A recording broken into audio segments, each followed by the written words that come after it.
বন্ধুগণ, আপনারা নিশ্চয়ই জানেন যে মধ্যপ্রাচ্যের ভূ রাজনৈতিক পরিস্থিতি এখন এক বিস্ফোরক অবস্থায় পৌঁছেছে।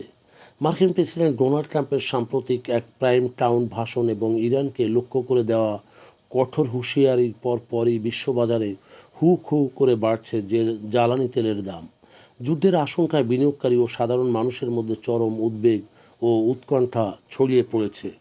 মধ্যপ্রাচ্যের উচ্চতম সেতুতে হামলার কথা যখন ওঠে, যখন ইসরায়েল আমেরিকা উচ্চতম সেতুতে শক্তিশালী বিমান হামলা চালায়, তখন কৌশলগত স্থাপনাটি ধ্বংস করার পর প্রেসিডেন্ট ট্রাম্প সরাসরি ইরানকে হুমকি দিয়ে বলেছেন, এটি কেবল শুরু, সামনে ভয়াবহ পদক্ষেপ আসছে।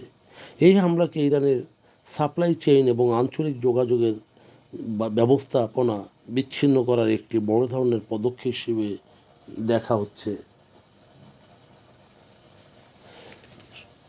তেলের বাজারে অস্থিরতা। প্রেসিডেন্ট ট্রাম্পের ভাষণের পরই যুক্তরাষ্ট্রের বাজারে অপরিশোধিত তেলের দাম রেকর্ড পরিমাণ বেড়েছে।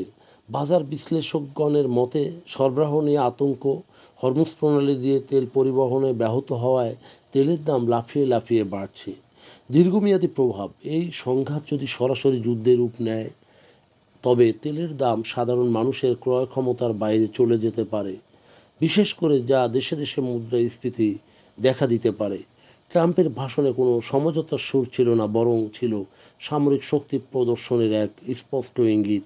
যুক্তরাষ্ট্রের স্বার্থে আঘাত লাগলে বা পারমাণবিক হুমকি দেখা দিলে আরও বড় ধরনের হামলা করতে দ্বিধা করবে না। বিশ্লেষকগণ বলেন যে মধ্যপ্রাচ্যের এই অস্থিরতা আঞ্চলিক পর্যায়ে সীমাবদ্ধ থাকবে না, এটি বৈশ্বিক জ্বালানি নিরাপত্তা ও আন্তর্জাতিক কূটনৈতিক এক কঠিন পরীক্ষার মুখে ঠেলে দিয়েছে। বিশেষ করে ইরান ও মার্কিনীদের মধ্যে এই স্নায়ুযুদ্ধ যদি না থামে বা এখনই সংবরণ না করা যায়, তাহলে বিশ্ব অর্থনীতি বড় ধরনের ধসের সম্মুখীন হতে পারে। আর ইতিমধ্যেই আকাশচুম্বী হয়ে পড়েছে তেলের দাম, যা এখন সাধারণ মানুষের উদ্বেগের প্রধান কারণ হয়ে দাঁড়িয়েছে। প্রিয় বন্ধুগণ, যদি আমাদের এই তথ্য গল্প ভালো লাগে আপনার, তাহলে লাইক এবং শেয়ার দিন। এবং আজ আমাদের সঙ্গে থাকার জন্যে ধন্যবাদ। আমাদের ফলো দিন এবং সাবস্ক্রাইব করুন।